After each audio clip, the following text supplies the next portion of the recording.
இந்தியாவிலேயே ஃபர்ஸ்ட் டைமா கிட்டத்தட்ட ஒரு 15,000 மாற்றுத்திறனாளிகள் கவுன்சிலராக போறாங்க. இதுதான் மிகப்பெரிய விஷயம்.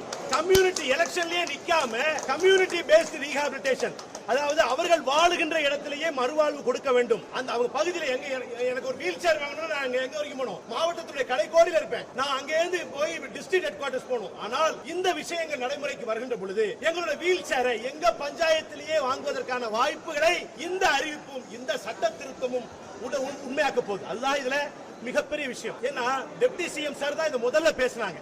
மாற்றுத்திறனாளிகளுக்கான சட்டம் அவங்களுடைய முதல் பேச்சிலேயே மாற்றுத்திறனாளிகளுக்கு உள்ளாட்சி அமைப்புகளில் பங்கேற்பு கொடுக்கணும் அப்படின்னு.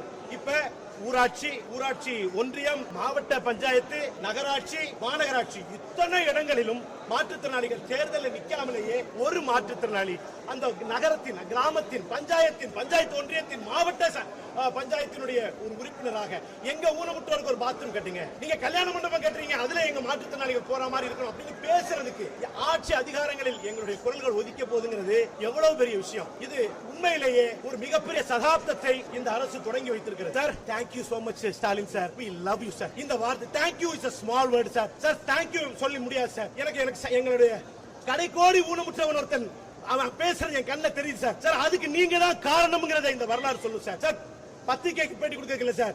Sir, we love you sir.